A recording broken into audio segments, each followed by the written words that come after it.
My name's Rodger. I'm with Initial Ascent, and today we're going to go over my backcountry first aid / trauma kit. I've been a law enforcement officer for almost 8 years now, 6 of that being in a pretty rough town in California, where I got to see a lot of traumas, whether from vehicle accidents, shootings, stabbings, and it really opened my eyes to the things that I carry in the backwoods. And if you think about it, we're in the woods with weapons, whether it's guns, knives, archery equipment, which are all designed to cause serious harm, and unfortunately accidents do happen, so being prepared for those accidents is the best way to go. And today I'm going to talk to you about what I carry in the backcountry. So probably first and foremost, having some type of communication device is what's most important to me, because if something does happen to you out there, you need to be able to get a hold of the authorities, whether it's search and rescue, law enforcement, or emergency medical. I carry the InReach Mini. I keep it on a strap on my backpack, and if I drop my backpack, I clip it off and stick it in a pocket, so it's always with me. Next, I have a pack sack that I carry in the lid of my, whether it's my 4K setup or my 2K setup, and inside of this pack sack I have some essentials. First, I'm going to go over some of my trauma stuff that I carry. I carry a minimum of 3 tourniquets on me, and a lot of people are going to think that that's excessive. Well, you ever heard the saying, 1 is none and 2 is 1?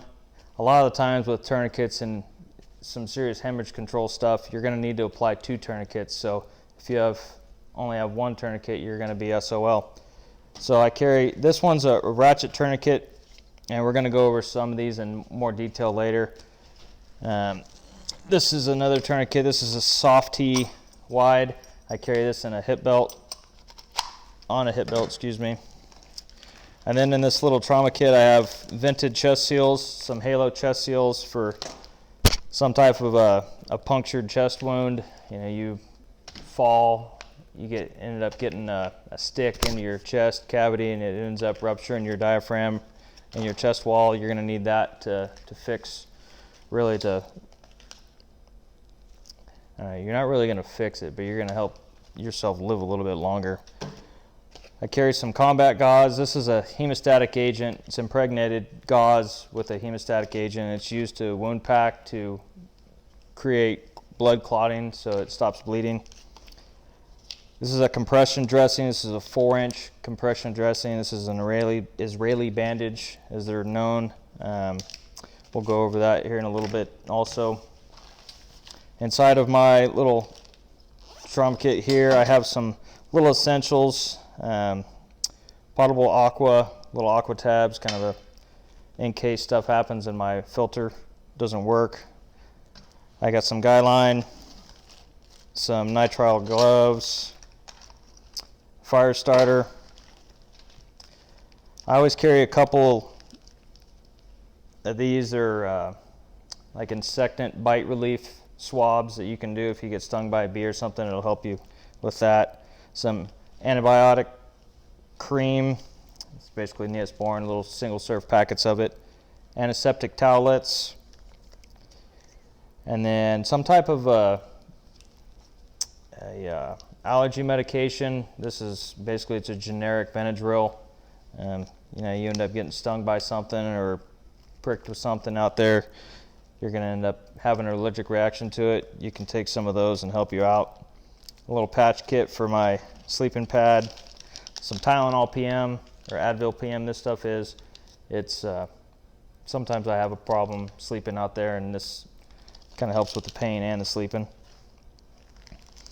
Some aspirin,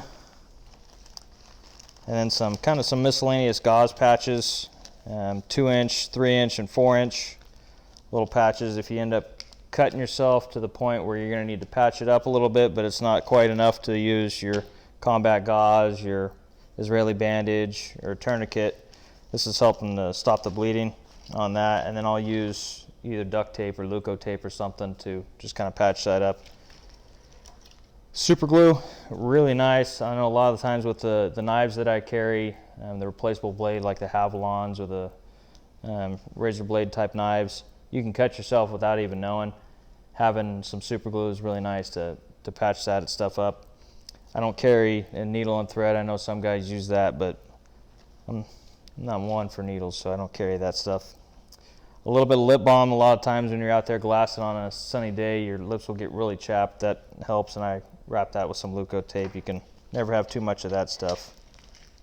A little pyro putty for emergencies. If it's something we're going to need to fire, fall in the river crossing it or something, you can get hypothermia pretty quick. So have a little bit of that so you can always start a fire. And then just a couple of your standard band-aids if you get a small cutout in the woods. But also on my bino harness, this is a Muley Freak Traverse large bino harness. I carry a tourniquet right here.